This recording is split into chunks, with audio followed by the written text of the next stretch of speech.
Hello everyone, welcome back to B Ranker Nursing Academy. So in last videos we have discussed about intravenous therapy. तो आज जो fundamental का हमारा next series है, जो हम नेक्स्ट टॉपिक पढ़ेंगे वो है हमारा लिवर बायोप्सी. सो क्या होता है लिवर बायोप्सी? लिवर बायोप्सी के अंदर सपोज जस्ट फॉर कोई कंडीशन है, जैसे कि किसी को लिवर कैंसर है या फिर पस फॉर्म हो रहा है लिवर के अंदर, मतलब कोई भी ऐसी कंडीशन हो रही है लिवर के अंदर जिसके कारण हमें लिवर से छोटा सा एक पार्ट लेना होगा for further investigation, that is known as liver biopsy. तो ये मेरे पर्सनल नोट्स हैं जिसको मैं आपको शेयर कर रही हूँ to get better rank in NORCET on any other government exam. So, what is definition? Definition: small quantity of the tissue collected from the liver. Simple, small quantity of tissue collected from the liver. एक छोटा सा tissue जो है हम liver से remove करेंगे for further investigation. So what is the purpose? Purpose क्या है, हम क्यों लिवर बायोप्सी कर रहे हैं? तो पर्पस में हिस्टोलॉजिकल हो सकता है. हिस्टोलॉजिकल हो सकता है यानी कि हम पूरे उसके डिटेल्स देखेंगे लिवर बायोप्सी से लेकर कि क्या इश्यूज़ हैं, क्यों हैं और क्या इन्फेक्शन निकल के आ रहा है, कौन से माइक्रो ऑर्गेनिज्म है, डेड सेल्स जो है वो कितने डेड सेल्स हो गए. और cytology is the study of cell. तो लिवर बायोप्सी का हमारा पर्पस क्या है? हिस्टोलॉजिकल स्टडी या फिर साइटोलॉजिकल स्टडी. सो हमने देखा what is definition. Definition is small quantity of tissue collected from the liver. Liver के अंदर से एक स्मॉल क्वांटिटी को लेना और उसकी स्टडी करना. क्यों स्टडी करना है? क्योंकि हिस्टोलॉजिकल पर्पस और साइटोलॉजिकल पर्पस की वजह से. इंडिकेशंस क्या क्या हो सकते हैं? इंडिकेशन का मतलब कि ऐसी कौन कौन सी कंडीशन है जिसके अंदर हम लिवर बायोप्सी कर सकते हैं. मतलब पेशेंट जो है हमारे पास, उसको ऐसी क्या डिजीज़ है, ऐसी क्या बीमारी है जिसकी वजह से हमें लिवर बायोप्सी करनी चाहिए. तो what is indications? Liver carcinoma. पहले तो the first indication is liver carcinoma. अगर जो हमारा पेशेंट है उसको लिवर कैंसर है और लिवर फेलियर भी है, तो लिवर फेलियर है तो वी विल सी कि लिवर फेलियर का कॉज क्या है, जो हेपेटोसाइट सेल्स हैं उनकी कंडीशंस क्या है, और लिवर कार्सिनोमा में कि जो कैंसर है, जो लिवर के अंदर पेशेंट को कैंसर हुआ है वो किस स्टेज तक है, कौन से ग्रेड पे है. ये सारा डिस्कस करने के लिए हम लिवर बायोप्सी करेंगे इन केस ऑफ कैंसर और in case of liver failure कि कितना लिवर जो है वो डैमेज हो चुका है. अब ऐसी एक कंडीशन आएगी, जस्ट फॉर एग्जांपल कि कोई पेशेंट अल्कोहलिक है या फिर लिवर एब्सेस है या फिर कोई भी ऐसी कंडीशन आ गई है, कार्सिनोमा है, जिसमें लिवर को ट्रांसप्लांट करने की ज़रूरत है. जो लिवर पेशेंट के पास है that is not functioning properly और उसको ट्रांसप्लांट करने की ज़रूरत है, तो फिर हम वहाँ पर लिवर ट्रांसप्लांट करेंगे. लिवर ट्रांसप्लांट करेंगे तो मे बी जो बॉडी है वो लिवर को रिजेक्ट कर सकता है, तो जिसकी वजह से हमें क्या सेम फीचर्स में लिवर हमें चाहिए, तो हम लिवर ट्रांसप्लांट के टाइम पर भी बायोप्सी करते हैं. मतलब कि जो डोनर है उसके लिवर की बायोप्सी होगी और जो रिसीवर है उसके लिवर की बायोप्सी होगी. दोनों को हम टेस्ट करेंगे, सेम जीन्स सब कुछ सेम है, तो उसके बाद हम ट्रांसप्लांट कर देंगे. तो हमारे क्या क्या इंडिकेशंस है? लिवर कार्सिनोमा, लिवर फेलियर में हम करते हैं, और जो हमारे है लिवर ट्रांसप्लांट, इसमें भी हम लिवर बायोप्सी करते हैं. अब कुछ कॉन्ट्रा इंडिकेशंस भी आते हैं. Everything has a indication and everything has a Contra indications. Contra indications means what is the condition, if I will ask you what is the condition in which you can't do liver biopsy? ऐसी कौन सी condition है जिसमें आप liver biopsy नहीं कर सकते हो? क्योंकि लिवर बायोप्सी करेंगे हम तो कुछ तो इंजरी होगी पेशेंट को, जैसे स्किन के थ्रू हमें पेनिट्रेट करके लिवर में जाना है। तो व्हाट अगर पेशेंट को हीमोफीलिया है या फिर किसी और तरीके के ब्लीडिंग डिसऑर्डर्स हैं, तो हम जब प्रोसीजर कर रहे हैं तो जितने भी कट्स लगेंगे बॉडी के अंदर, फिर वहाँ से ब्लीडिंग कंट्रोल नहीं होगी और ऑलरेडी लिवर में कुछ तो प्रॉब्लम है, तो ही हम लिवर बायोप्सी कर रहे हैं। लिवर तो इंजर्ड है ही, साथ में अब ब्लीडिंग डिसऑर्डर भी है पेशेंट को। तो ब्लीडिंग डिसऑर्डर है तो कंटिन्यूस ब्लीडिंग होगी, तो पेशेंट हाइपोवॉलीमिया में चला जाएगा। तो एक कंडीशन को ट्रीट करने के लिए we are going to cause the another condition.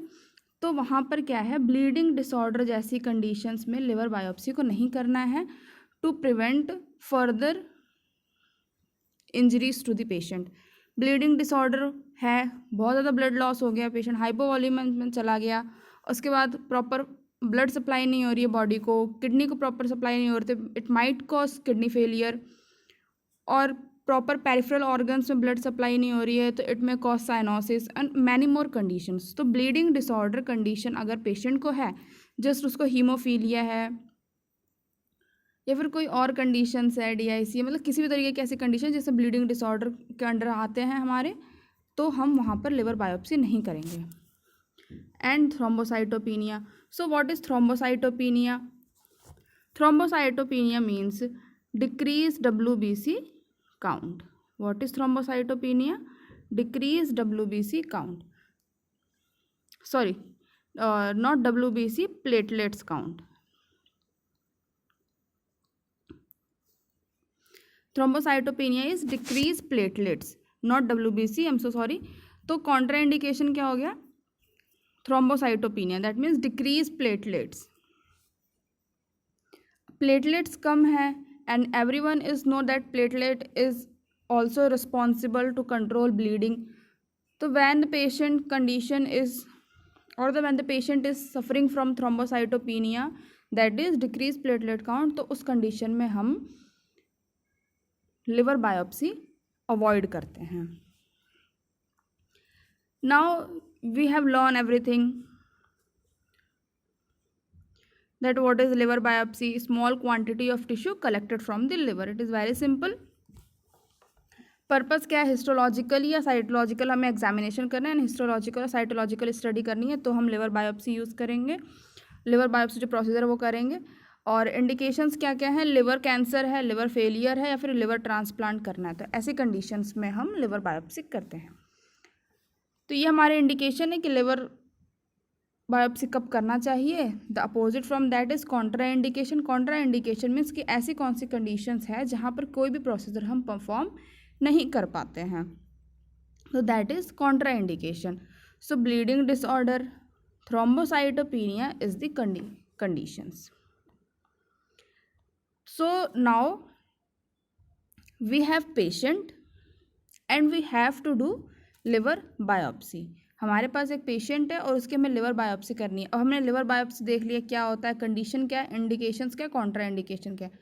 तो what we are going to prepare to get a proper and sterilised procedure for the liver biopsy.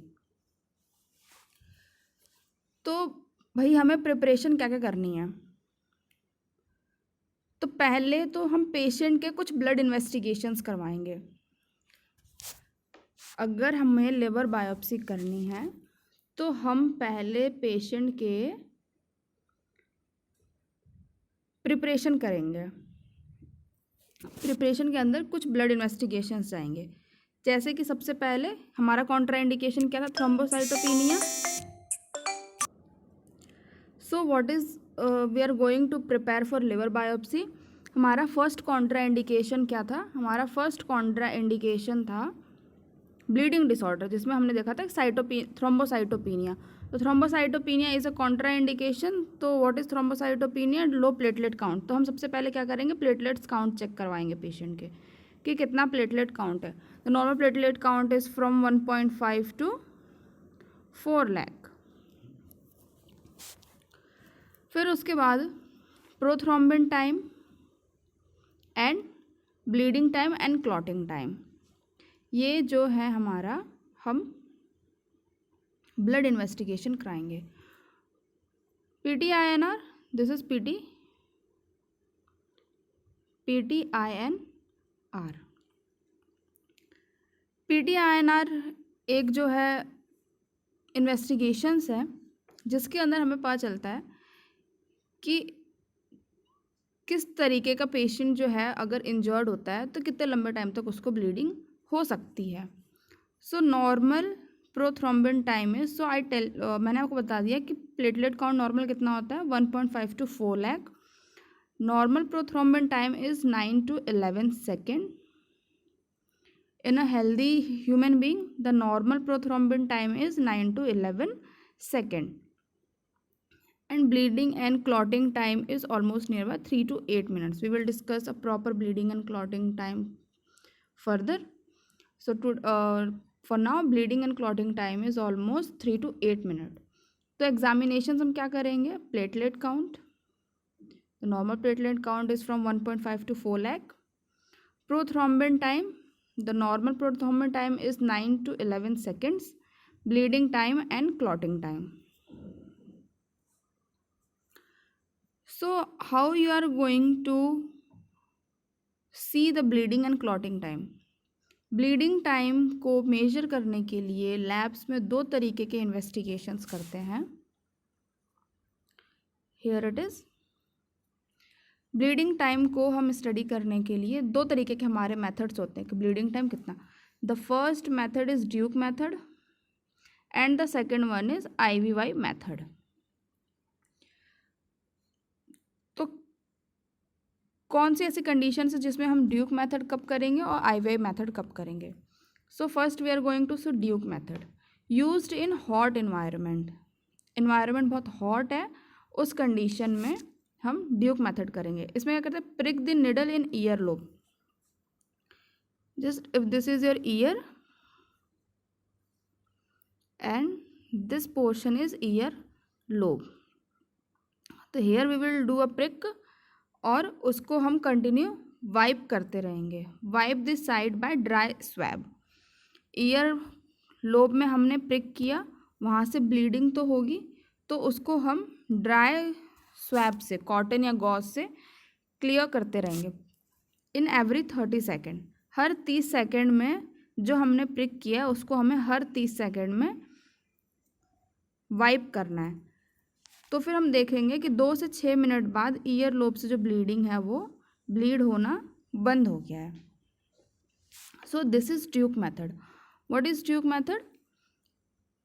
First कि करते कब है Duke method is done in hot environment. Prick the needle in ear lobe. Year lobe में हम needle को prick करेंगे और हर 30 second में ड्राई स्वैब से हम ईयर लोब को क्लियर करते रहेंगे और फिर हम देखेंगे कि 2 से 6 मिनट बाद ब्लीडिंग जो है वो ब्लीड होना बंद हो गया है। तो यहाँ पर जब भी आपके एग्ज़ाम में आएगा ब्लीडिंग टाइम और क्लॉटिंग टाइम, तो आपको बहुत अच्छे से ध्यान रखना है कि मेथड कौन सा पूछा गया है। If the examiner will ask what is the normal bleeding time, so you will answer 3 to 8 minutes.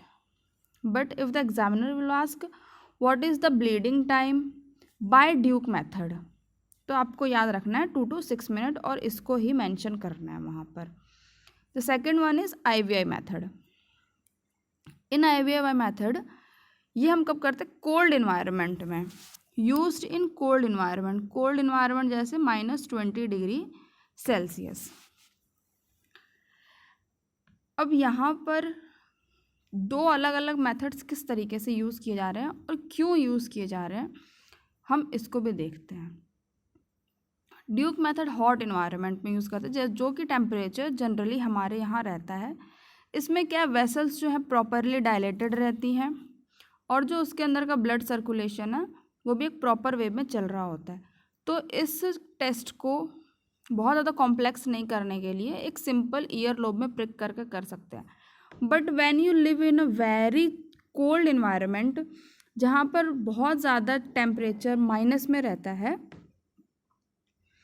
तो वहाँ पर ऐसी कंडीशन में क्या होता है, वैसो कॉन्स्ट्रिक्शन हो जाता है, ब्लड वेसल्स बहुत ज़्यादा कॉन्स्ट्रिक्ट हो जाती हैं, पुअर ब्लड सप्लाई होती है, जिसकी वजह से अगर हम ईयर लो में प्रिक करेंगे तो क्योंकि वेसल्स और कैपिलरीज इतनी ज़्यादा कॉन्स्ट्रिक्ट है कि पहले ही ब्लड नहीं आएगा।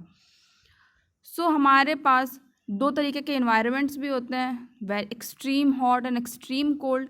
तो दोनों इन्वायरमेंट में अलग अलग मेथड्स हम यूज़ करते हैं। तो Duke method is used in hot environment and we will do a prick in earlobe and wipe the blood every 30 seconds, and we will see that after 2 to 6 minutes the bleeding has been stopped. In IVI method cold environment में करते हैं, जैसे -20 degree temperature है तो हम वहाँ पर एक स्मॉल इंसीजन लगाएंगे कहीं पर भी, जस्ट अगर ये फोरआर्म है तो यहाँ पर एक स्मॉल इंसीजन लगाएंगे और इसको फिर चेक करेंगे कि हम कितनी देर में ये यहाँ से इंसीजन से जो ब्लीड आउट हो रहा है वो कितनी देर में बंद हो जाएगा। तो in IVI method generally 1 to 9 minute is the time जो आईवीआई मेथड से ब्लीडिंग टाइम जो है आईवीआई मेथड से 1 to 9 मिनट्स होता है। तो what is the normal bleeding time? If the examiner will ask you what is the normal bleeding time, you will answer 2 to 6 minutes. But if the examiner will mention there clearly what is the bleeding time by Duke method, you will answer 2 to 6 minutes. And if the examiner will ask you what is the bleeding time by IVI method, तो you will answer 1 to 9 minutes. तो bleeding time है 2 to 6 minutes and clotting time is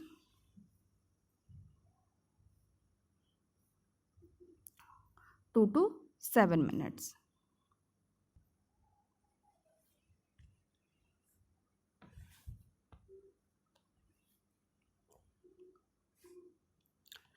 अभी हम देखेंगे what are classifications क्या है liver biopsy के। इससे पहले हम देखते हैं नोट डाल के, put a note in your notebooks, administer vitamin K injection only single dose और as doctor prescribe before 1 week और 5 वीक। फॉर एग्ज़ाम्पल किसी को ब्लीडिंग डिसऑर्डर है, थ्रोम्बोसाइटोपिनिया है, किसी भी तरीके की कंडीशन है, बट वहाँ पर लिवर बायोप्सी करना बहुत इम्पॉर्टेंट है। किसी भी तरीके की कंडीशन है बट लिवर बायोप्सी करना बहुत ज़्यादा इम्पॉर्टेंट है। तो ऐसी कंडीशंस में हम क्या करते हैं, विटामिन के का इंजेक्शन जो होता है, because vitamin K is use as a blood clotting factor, तो विटामिन के का इंजेक्शन सिंगल डोज हम पेशेंट को एडमिनिस्टर करते हैं, या फिर जैसा भी फिजिशियन हमको बोलेगा उस तरीके से हम पेशेंट को एडमिनिस्टर कर देंगे 1 वीक पहले या 5 डेज पहले।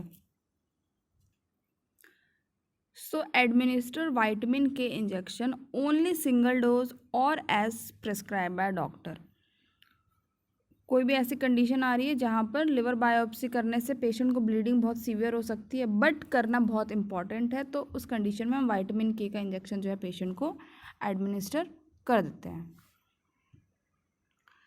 Now we will going to see the classifications और टाइप ऑफ लिवर बायोप्सी। तो दो तरीके की लिवर बायोप्सी होती है। We have first one is open liver biopsy and the second one is close liver biopsy. Two types we have, open liver biopsy and close liver biopsy.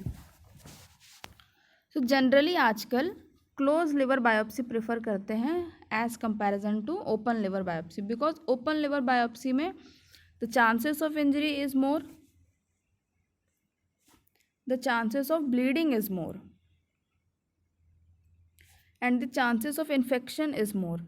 इसीलिए open liver biopsy को कम prefer करते हैं and generally we prefer close liver biopsy. Close liver biopsy in your exam ऐसा भी हो सकता है कि क्लोज लिवर बायोप्सी की जगह परक्यूटेनियस लिवर बायोप्सी भी लिख के आ जाए।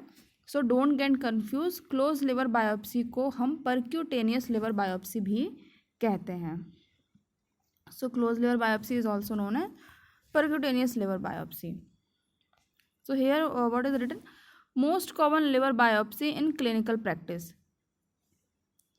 मैंने आपको बताया जैसे कि close liver biopsy we use generally as comparison to open liver biopsy, तो most common liver biopsy is used in clinical practices is close liver biopsy. क्यों यूज़ करते हैं close liver biopsy? Because the chances of bleeding is less, the chances of infection is less, and the chances of injury is also less. Apart from all these, the procedure बहुत easy हो जाता है। एक general local anaesthesia administer करके भी हम कर सकते हैं, जहाँ पर लिवर सिचुएटेड है। This is the quadrants of abdomen, और इस तरीके से लिवर हमारा सिचुएटेड है। तो जनरली अगर हमें यहाँ से लेना है, बायोप्सी यहाँ से करनी है, तो इस एरिया में पूरा हम लोकल एनेस्थीसिया लगा देंगे और पेशेंट अवेक रहेगा। Patient is talkative, patient will be awake, और सेंसेशंस भी रहेंगे पूरी बॉडी में। तो यहाँ पर क्या है, जो रिस्क है, फर्दर रिस्क को ये प्रिवेंट करता है। तो हम यहाँ से जनरली लिवर बायोप्सी ले लेंगे। तो परफॉर्म अंडर लोकल एनेस्थीसिया, इससे क्या कंडीशंस जो है, जो प्रोसीजर जो है कॉम्प्लेक्स नहीं होता है और इजी हो जाता है प्रोसीजर। परफॉर्म करते हैं हम लोकल एनेस्थीसिया। और लोकल एनेस्थीसिया कौन सा यूज़ करते हैं? 2% ज़ाइलोकेन यूज़ करते हैं। ये जो है लोकल एनेस्थीसिया के प्रेजेंस में हम करते हैं, और लोकल एनेस्थीसिया वाला जो है 2% ज़ाइलोकेन जो है हम यूज़ करते हैं। No need for NPO, patient को एनपीओ रखने की भी कोई ज़रूरत नहीं है। What is NPO? नील पर ओरल, यानी कि कोई भी प्रोसीजर से पहले हम 6 से 8 घंटे पेशेंट को भूखा रखते हैं, दैट इज़ नील पर ओरल, तो वो भी रखने की ज़रूरत नहीं है। But in open liver biopsy perform under general anaesthesia, ये जो है जनरल एनेस्थीसिया के अंदर परफॉर्म करते हैं। और यहाँ पर 6 to 8 आवर का NPO is important. Why NPO is important in open liver biopsy? अगर पेशेंट ने कुछ खा लिया और हमने जनरल एनेस्थीसिया दे दिया, तो पेशेंट इज़ कम्प्लीटली अनकॉन्शियस, और इस कंडीशन में the risk of aspiration is more. Patient जो है, जो फूड कंटेंट है उसको एस्पायरेट कर लेगा, और the further chances of further complication will cause such as pneumonia और अदर रेस्पिरेटरी इश्यूज। तो what are the classifications? Open liver biopsy and the closed liver biopsy. Closed liver biopsy is also known as percutaneous liver biopsy. The closed liver biopsy, which is also known as percutaneous liver biopsy, is most common type of liver biopsy which we perform in clinical practices. और जो closed liver biopsy local anesthesia में, presence of local anaesthesia में कर सकते हैं, but open liver biopsy को general anaesthesia की presence में किया जाता है। ओपन लिवर बायोप्सी जो है वो 6 to 8 आवर एनपीओ रखना पड़ता है पेशेंट को। क्लोज लिवर बायोप्सी में एनपीओ की कोई ज़रूरत नहीं है। तो ओपन लिवर बायोप्सी में risk of infection, risk of injury, risk of bleeding is more, and close liver biopsy में रिस्क ऑफ इन्फेक्शन लो है, रिस्क ऑफ इंजरी लो है, एंड रिस्क ऑफ ब्लीडिंग भी लो है। और close liver biopsy is a simple as comparison to open liver biopsy. जो procedure है वो थोड़ा इजी हो जाता है।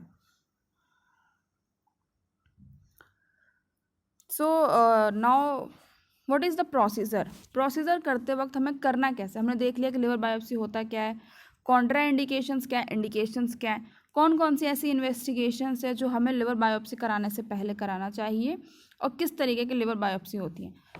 तो हमने सारी चीज़ें देख ली, पेशेंट देख लिया, ब्लड इन्वेस्टिगेशंस करा लिए। अब हमने डिसाइड भी कर लिया कि ओपन लिवर बायोप्सी करनी है, क्लोज लिवर बायोप्सी करनी है। तो क्योंकि so when we are going to perform a procedure, first and the foremost thing is take consent. Patient का कंसेंट लेना ज़रूरी है। अगर पेशेंट कॉन्शियस है, इस कंडीशन में है कि वो कंसेंट दे सकता है, तो फर्स्ट प्रायोरिटी इज़ पेशेंट से कंसेंट लेना है। But if the condition is like patient is unconscious और patient is not able to give a consent, so जो भी लीगल गार्जियंस है पेशेंट के और 18+ है, हम उनसे कंसेंट ले लेंगे। अब आर्टिकल्स क्या क्या चाहिए हमें, तो आर्टिकल हमें चाहिए निडल। निडल में हमें 16 गॉस का हमें निडल चाहिए। निडल जो है दो तरीके की होती है, that is silver man needle and मैंगनी needle. So I will show you here. This is silver man needle. You can see this is silver man needle, and the needle which we most commonly use is that this manganese needle.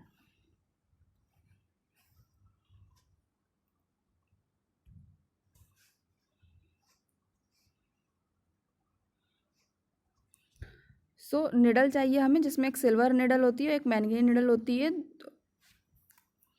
मैंगनी needle is mostly use. सबसे पहले हमें क्या करना है, अब procedure हम कर रहे हैं, हमें पेशेंट का कंसेंट लेना है फर्स्ट। उसके बाद हमें अब आर्टिकल्स क्या क्या चाहिए, हमने पेशेंट का कंसेंट ले लिया और जो मरीज है उससे बात करो, और जो पेशेंट से जिनकी लिवर बायोप्सी है उससे इंट्रोड्यूस करो, जिससे एंजाइटी लेवल जो है वो कम होगा। निडल चाहिए हमें 16 गॉस की। दो तरीके की निडल होती है, silver man needle and मैंगनी needle. So मैंगनी needle is mostly used. अब जो है एरिया है उसको हमें एक स्टेराइल फील्ड बनाना है, ताकि जो प्रोसीजर है वो स्टेराइल हो। हमें पहले क्या यूज़ करना है, अब हमें आर्टिकल्स में क्या क्या चाहिए थे, निडल चाहिए, फिर हमें चाहिए बीटाडीन। बीटाडीन 7.5% पोविडो आयोडीन वाला हमें निडल चाहिए। फिर उसके बाद हमें एक सैम्पल बॉटल चाहिए, जिसके अंदर हम ये जो सैम्पल ले रहे हैं, बायोप्सी का सैम्पल ले रहे हैं, वो हम सैम्पल रखेंगे। और 10% फॉर्मेलिन चाहिए टू प्रिजर्व। हमने ये दिस इज़ आर लिवर, यहाँ से हमने लिवर बायोप्सी कर ली, this is we take liver biopsy. तो हमें एक कंटेनर चाहिए जिसके अंदर हम इस सैंपल को रखेंगे, और हमें चाहिए 10% फॉर्मेलिन, जो कि हम इसमें फिल करके रखेंगे प्रिजर्व करने के लिए सैंपल को। तो आर्टिकल में हमें क्या क्या चाहिए, पहले तो हमें चाहिए निडल, दूसरा हमें चाहिए बीटाडीन। बीटाडीन हमें चाहिए 7.5% पोविडो आयोडीन वाला। उसके बाद एक चाहिए सैम्पल बॉटल, और 10% फॉर्मेलिन, जो फॉर्मेलिन है उसका 10% वाला कंसंट्रेशन चाहिए प्रिजर्व करने के लिए।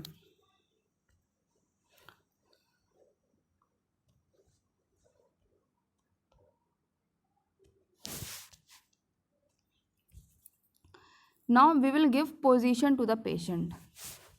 So what is first? Give supine position. पहले जो है हमें पेशेंट को सुपाइन पोजीशन देना है। Hand apply under the head, pillow under the waist in right side. I will show you the position for better understanding. This is the position. The patient is in supine condition. Patient जो है सीधा लेटा हुआ है, एक hand जो है head के नीचे है, और यहाँ शोल्डर के नीचे पिलो हम यूज़ करेंगे। क्यों यूज़ करेंगे? To raise the diaphragm. As we know कि यहाँ से इस तरीके से डायफ्राम है, और डायफ्राम के जस्ट नीचे लिवर है। टू रेज द डायफ्राम, तो हम पेशेंट को बोलेंगे कि हाथ सर के नीचे रखो, टू रेज द डायफ्राम, ताकि यहाँ से डायफ्राम रेज हो जाए और लिवर की पोजीशन जो है क्लियरली विजिबल हो जाए, जिसकी वजह से जब हम लिवर बायोप्सी करेंगे तो जो हमारी निडल है वो लिवर के अंदर ही जाएगी, डायफ्राम में नहीं जाएगी या फिर लंग्स में नहीं जाएगी, जिससे ये एक कॉम्प्लिकेशन को प्रिवेंट करेगा, जिस कॉम्प्लिकेशन को हम कहते हैं pneumothorax. So this is the position we are gonna to give to patient. Here the pages is just in a rotation manner, so kindly adjust with this.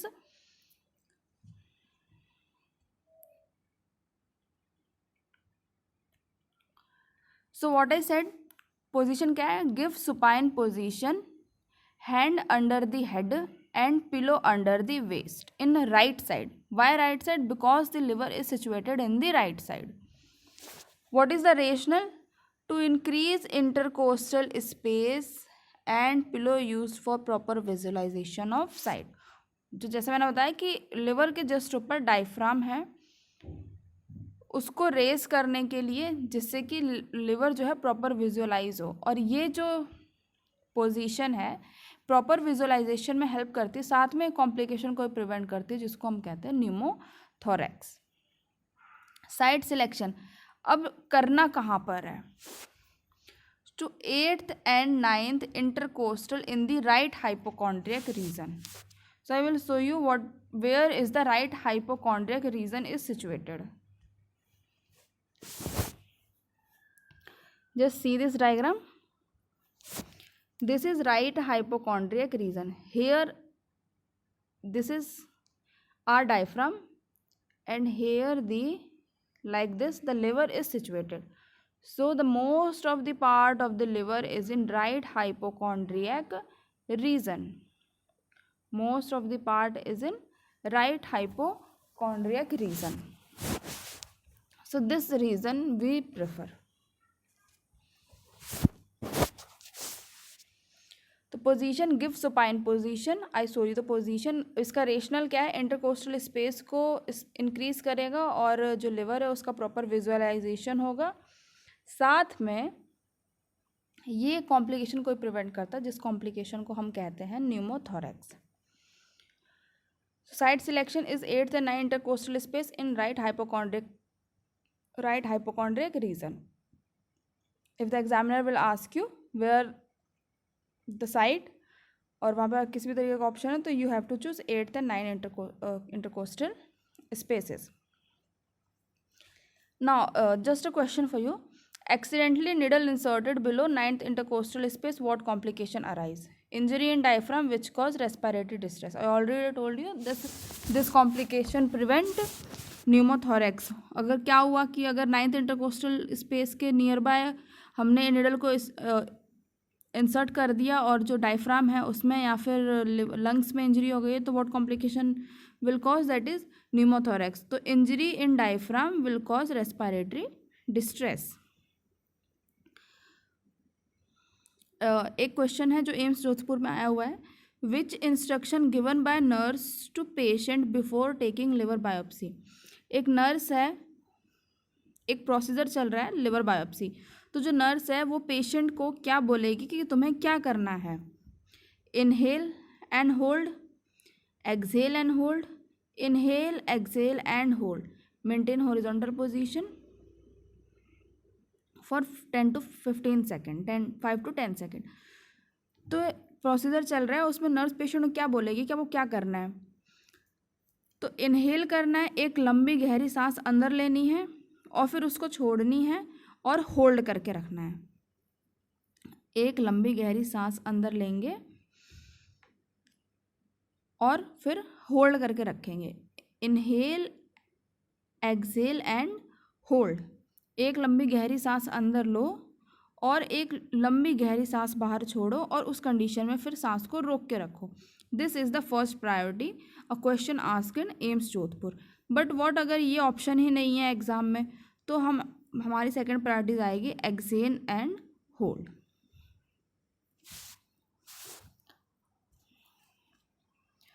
So this is the position. This position we will use in liver biopsy. ऐसा भी हो सकता है exam में आपको कुछ भी ना दिया हो, सिर्फ ये इमेज दी हो, बिकॉज नॉरसेट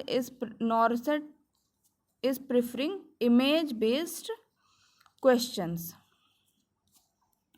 ऐसा भी हो सकता है एग्जाम में आपको कुछ ना दिया हो, सिर्फ एक ये इमेज दी हो और पूछा गया हो what is the procedure. So you have to answer this procedure is liver biopsy. And this is the reason. This is right hypochondriac region. Here the liver is situated. This is Silverman needle and this is Meнгeni needle. So here our topic of liver biopsy is completed. Make proper notes and thank you for watching.